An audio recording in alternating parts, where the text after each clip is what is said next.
So ayan, ito po yung ating part 2. Ayan si Sage, oh, naliligo. Yan, si Sage yan.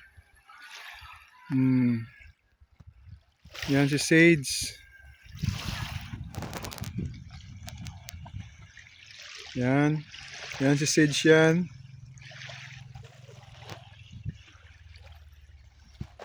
Tapos ito na yung mga yung tubig, oh. Tingnan niyo guys. So, tingnan niyo yung guys yung tubig.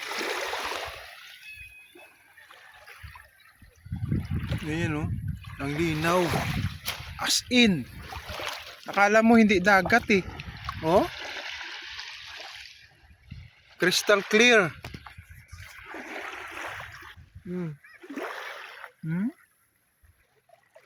Kitang-kita yung mga bato.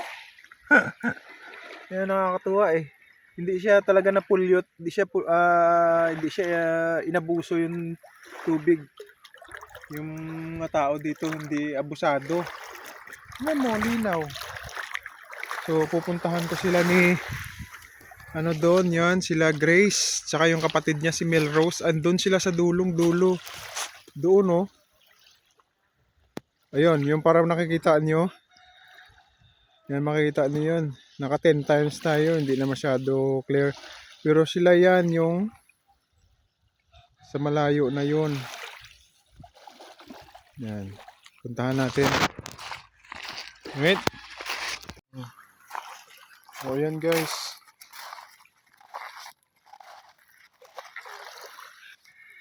Ayan, oh. Napakalinaw ng tubig. Tsaka dito, hindi siya yung talagang buhangin na buhangin. No? Tingnan mo yung mga dito, bato. Oh. Ayan, oh. Oh, kasi ang niya, hindi yung pinong-pino. Ayan, mga bato-bato yan. E pag tumatagal yan, yung mga maliliit niyan, lumalaki yan. Yung bato. Ayan, yung mga bato. Ganda ng mga kulay ng mga bato dito. O iba-ibang kulay. Ayan. O yan si Sage, oh. Yan. Naligo si Sage. Nak! Kaway, nak! Hiniram niya muna yung goggles ng pinsan niya kasi wala siyang goggles eh. Puntahan namin doon si mami niya doon sa dulo.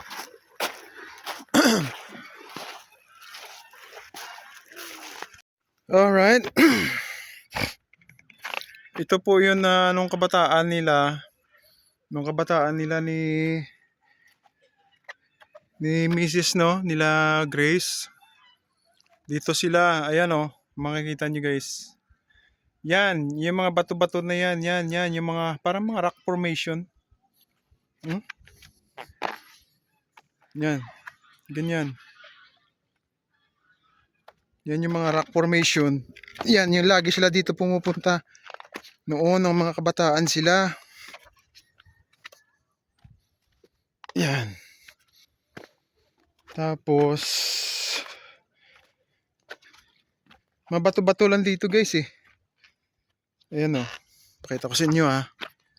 Yan. Mabato-bato lang siya.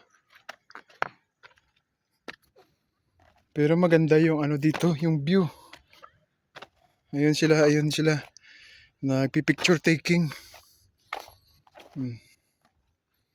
Diba? Hanggang dito yan guys, oh, kahit hanggang dito sa pinakadulo. Ayan, oh, ang clear ng water. Malinaw yung tubig. Kaya akala mo hindi siya yung parang sa dagat, para siyang sa batis. Parang yung sa sapa ba yun tawag doon?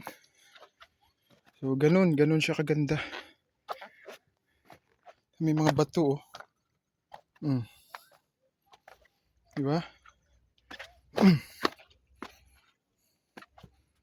Yan. Ayan, malapit na ako sa kanila.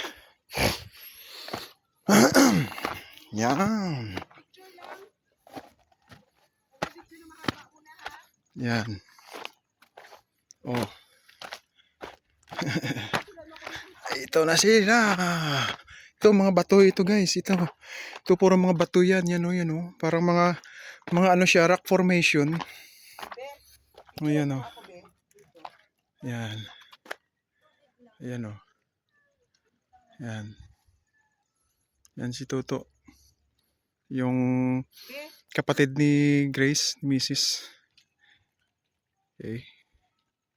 So mag-pictorial daw muna kami saglit. Yan guys. Yan.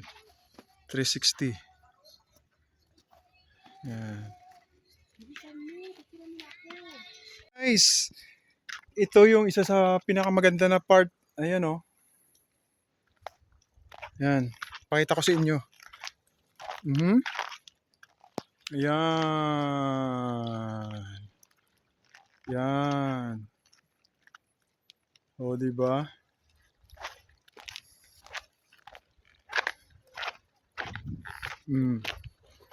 Diba? Yan o, may mga rock formation, no? Yan. Hulma. Hulma ni Lord. Si Lord ang naghulma nitong mga bato. Diba?